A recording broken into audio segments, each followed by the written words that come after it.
Hi, I'm Kate from dailytarotworld.com, and today we're going to be diving into the Hermit. So welcome to my Tarot Meanings Deep Dive series, where each week we dive into one major arcana card. So if you enjoy this video, please like and subscribe. I'll be uploading videos like this every week. So the Hermit is probably definitely one of my favorite tarot cards in the whole deck. I know I say that about so many cards, but the Hermit really is the one card in the tarot deck that I can relate to the most. So I really love the Hermit. So I'm going to be sharing some keywords, some symbols. I'm going to talk about the dark side of this card, and I'm going to be giving you some journaling questions to contemplate that will help you really go deep with this card and really understand the concepts that this card represents. So the Hermit is all about solitude, going inward, wisdom, meditation, introspection, expanded consciousness, and inner awareness. And some symbols to pay attention to that I will be going into, that I'll be touching on throughout the video, is the lantern that he's carrying. Now, the card that you're going to see on your screen is from the Universal Waite Tarot deck. So some key symbols are the lantern that he's holding, the mountain peaks in the background, and you'll notice that it looks like an older man. He's in a cloak. His eyes are closed, his head is kind of down, and he's holding a walking stick. So those are all kind of key symbols on this card. And I know I kind of just mentioned every single thing on this card. So like all tarot cards, the Hermit has a dark side. And when we talk about the dark side of a tarot card, really what we're doing is we're looking for the dysfunctional ways that the concepts in this card can express themselves. So the dark side of the Hermit is being too cut off from society and unable to relate to people and interact with them. So the dysfunctional Hermit knows how to go inward and obtain, beautiful spiritual wisdom and truths, but he doesn't know how to bring that wisdom back to the world and share it with the rest of society. So the Hermit is all about solitude. He's all about alone time. Now the Hermit has truly mastered the art of being alone without being lonely. So the Hermit is not a depressing card. This isn't about being all alone or being shut out in the cold or feeling isolated. This is really kind of the upside of being alone. So the Hermit knows how to be alone. He enjoys his own company, and he knows how to do this without feeling lonely. So he knows that when he tunes out the hive-like noise of society and quiets his own internal mind chatter, that he is really able to commune with his soul and his higher self. So if you look at this card, you see an older man who's gone off into the mountains. He's walking, he's on a path, and he's kind of left the crowd. He's left the marketplace, the society, and he's going off by himself to kind of tune out the chitter chatter of the crowd so that he can go inward and obtain knowledge and deep spiritual truths. So a question I have for you is, how comfortable are you being alone? Do you enjoy your own company? And how comfortable are you being alone in silence, doing nothing? So if you find yourself in a situation where maybe you have to wait somewhere and your phone is dead, or you don't have your phone with you, you don't have a book, you don't have anything to keep you entertained or distracted, and you just have to sit there. How comfortable or uncomfortable are you in that situation? Because I think most of us have a hard time being alone and being inactive. If we're alone, we want to distract ourselves. But the Hermit, the wisdom of the Hermit is about being alone and not distracting yourself. So instead of focusing your attention on outward things, you turn that attention inward. Another question I have for you is, how can you create a mini retreat for yourself this week where you can really kind of hunker down and commune with your higher self and your soul? So this might be as simple as going out in nature for a walk, but it will be something that incorporates being alone. So you don't want to go to like the mall or or the park where there's a bunch of people. You want to be able to go somewhere where you'll be somewhat alone, or maybe it's just being alone in your own room, in your own home. But what would that look like for you? How can you create that mini retreat for yourself to go inward? The Hermit is all about introspection, and not the narcissistic, self-indulgent kind of introspection where you just go into your head and you just ruminate on things and think about things and play out scenarios in your mind. That's not what the Hermit is about at all. That is kind of like a low level sort of form of introspection. The Hermit is more about a high level, high quality form of introspection. So the Hermit encourages us to journey inward and explore our consciousness. So not just explore your mind and your thoughts, but to really explore your soul and your consciousness. He encourages us to traverse the universe within and develop our inner awareness. So I'm going to touch on a few key symbols here. So the lantern that he's holding up, I see this lantern as symbolizing the light of consciousness and that inner light that we all have. You can think of this as, you know, the light of the soul, the light of inner awareness. And we always have this all the time, yet we don't always choose to tap into it, and we don't always know how to tap into it, but it's always there waiting for us. Every single one of us has this inner light of consciousness within us.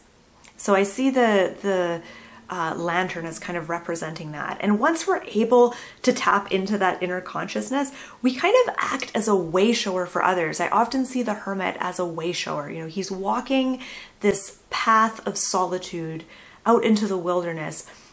But that lantern doesn't just help him see the way, it helps others follow and find their way as well. So the other symbol I want to talk about is just his posture. You know, he's covered in this cloak. It's like he's sort of hiding himself a little bit, making himself a little bit invisible, and he has his head down and his eyes are closed. This is a symbol of tuning out distractions, tuning out the distractions of the world of form, and just kind of going inward. All right. So I want to kind of go off on a little bit of a tangent here. So the willingness to take this inward journey is really what distinguishes like the difference between intelligence and wisdom. So those two things, intelligence and wisdom, are not the same thing. Wisdom is basically intelligence plus going inward and consulting the spiritual dimension. If you just have intelligence and cleverness without that spiritual dimension and without that willingness to go inward and connect to wisdom, then that intelligence can actually be very dangerous and very destructive. A really good example of this is a lot of the technology that we have on our planet right now.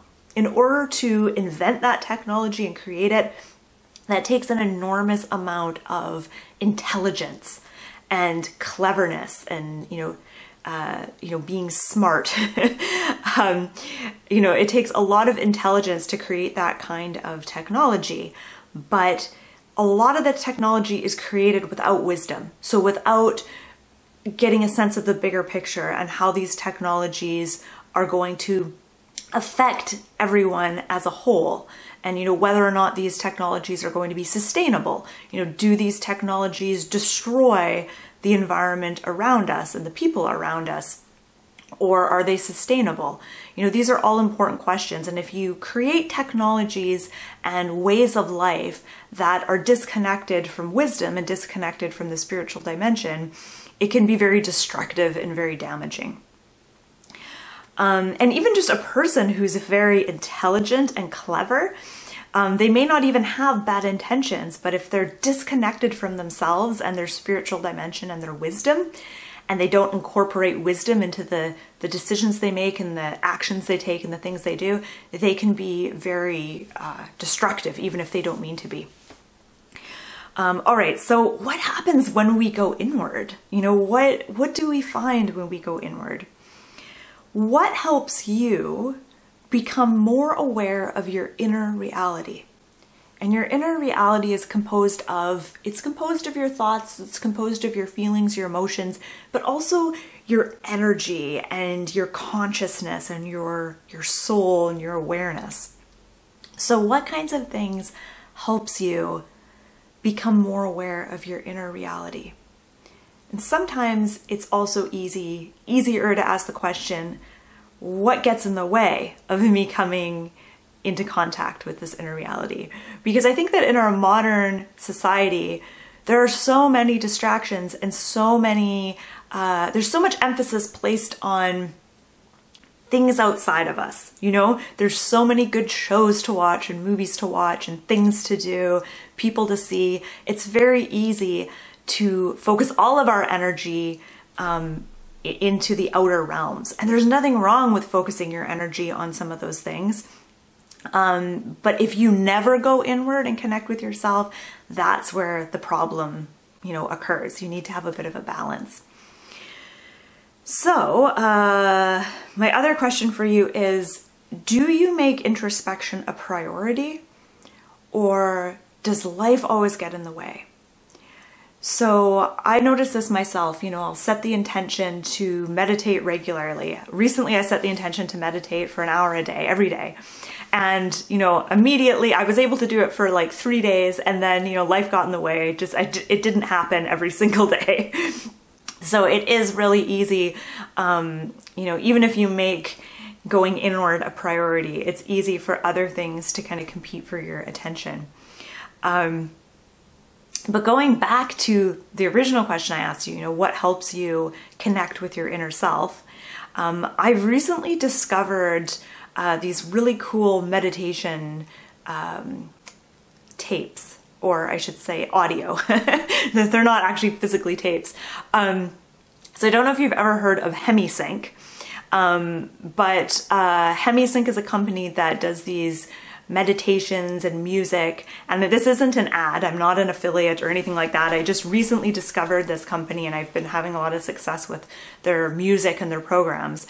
And basically their music and their guided meditations incorporate tones and sounds that are designed to balance the left and right sides of your brain, to put you in that kind of special brainwave state where you're in this like really deep meditative state.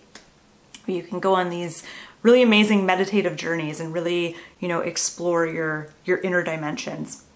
And I've been having a lot of success with those tapes. So there's all different forms of meditation and going inward. And I think that you just kind of have to explore and experiment and find the right fit for you. But those tapes have been working really well for me, and I've been having some really, really interesting experiences. All right, so the Hermit is about this spiritual journey.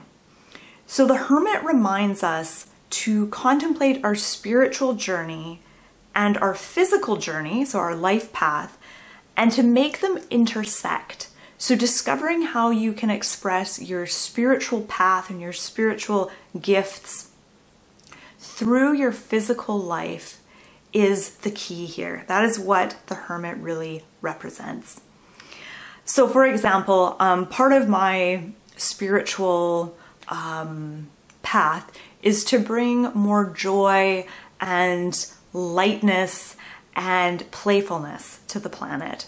So with the work that I do, I'm always asking, how can I incorporate that into the work that I do? How can I create things that help people feel joyful and light and playful? And I also ask, how can I bring that into my relationship? How can I bring that into my relationship with my partner and with my friends and the people that I come into contact with on a day-to-day basis? How can I bring that joy and lightness and playfulness into that? We must be able to really root our spiritual selves into our physical reality so that our work in the world is in alignment with our spiritual blueprint. And the Hermit knows how to do this, how to journey inward and obtain that spiritual wisdom and that spiritual knowledge and beautiful spiritual truths, and then bring it back out into the world, into the earth plane, the physical, the mundane, the day-to-day earth plane. So a question, actually this is more of a challenge. So I challenge you to set aside some time this week or this weekend to meditate for, a period of time, to go inward, to journey inward and contemplate. And then ask yourself, what insights, what wisdom, what inspiration did you receive during that time? And how can you incorporate that into your day-to-day life? How can you bring that, spiritual inspiration and information, and how can you really incorporate it into your day-to-day life? So the wisdom of the Hermit is this. The Hermit knows that without wisdom, we are doomed to fail. And that the only way to access this wisdom is to journey inward and let go of ego. So you kind of have to, whenever you meditate and journey inward, you do have to kind of leave your ego at the door. The Hermit is a mediator between the spiritual and physical worlds. And we are all like the Hermit. So you are the Hermit, I am the Hermit. We are all like the Hermit in that sense, that we are the middleman between the world of spirit and then the physical plane. When we tune out the noisy, chattering world of form and other people's opinions and even our own mental chatter, we can access deeper states of consciousness and deeper states of awareness and really journey to the universe within and bring back wisdom and light to share with the world. So my question for you is, can you relate to the Hermit? How are you like the Hermit? I would love to hear about it in the comments right below this video. So thank you so much for watching. And again, just a reminder, I'm going to be uploading these videos once a week. Next week, we're going to do the Wheel of Fortune. So if you like this video, please let me know, click like and subscribe, and I will see you next week.